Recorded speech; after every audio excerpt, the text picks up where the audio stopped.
তো দেখো বন্ধুরা, এখানে তোমার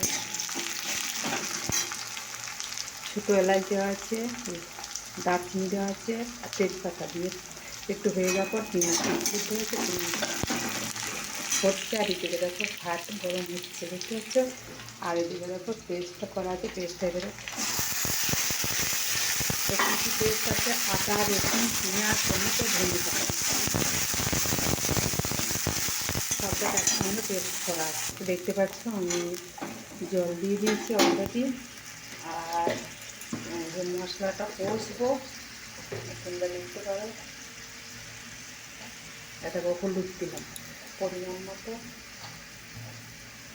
এটা দেখুন নুন দিচ্ছি পরিমাণ মতো, আর ধনে গুঁড়ো দিচ্ছি, ধনে গুঁড়ো দিলাম, তারপর জিরে গুঁড়ো দিলাম, অল্প পরিমাণ দিলাম,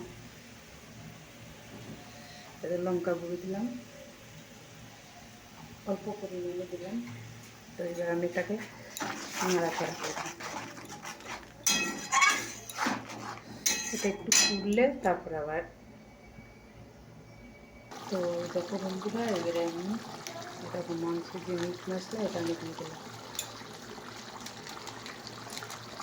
পুরোটাই আমি দিয়ে দিয়েছি, দেখতে পাচ্ছ।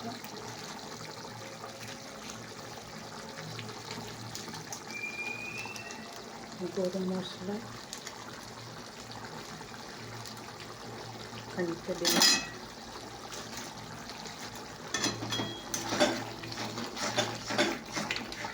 তোমরা দেখতে থাকো। এই যে এই চিকেনটা, এবার আমি 1 কিলো চিকেন আছে, এটাকে দিয়ে দিলাম।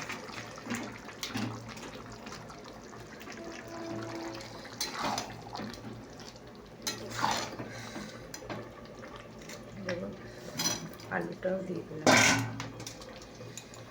একটু জল লাগবে। তো দেখো এবার আমি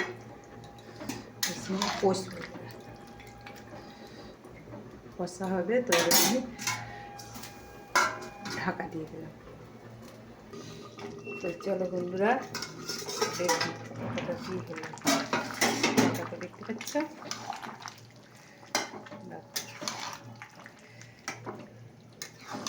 মাংসটা চিকেনটা রান্না করতে গিয়ে আমি প্রথমে আলুটা ভেজে নিয়েছি, তারপর পেঁয়াজ কুচিয়েছি, তারপরে তোমার তেল তো ছিল আলু ভাজার সঙ্গে, তেল 5 ফোড়ন বলতে 5 ফোড়ন ন, তো তোমার এই তেজপাতা লবঙ্গ আর ছোটো এলাচ এটা দিয়ে ফোড়ন দিয়ে পেঁয়াজ দিয়ে একটা বেশ খানিকটা পেঁয়াজ দিয়েছি, দিয়ে তারপরে এই রেসিপিটা বানিয়েছি।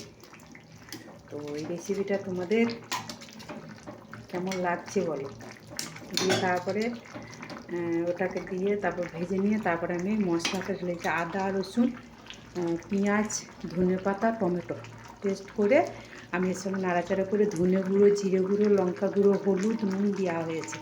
তো এই রেসিপিটা কেমন লাগলো অবশ্যই কমেন্ট করে জানাবেন।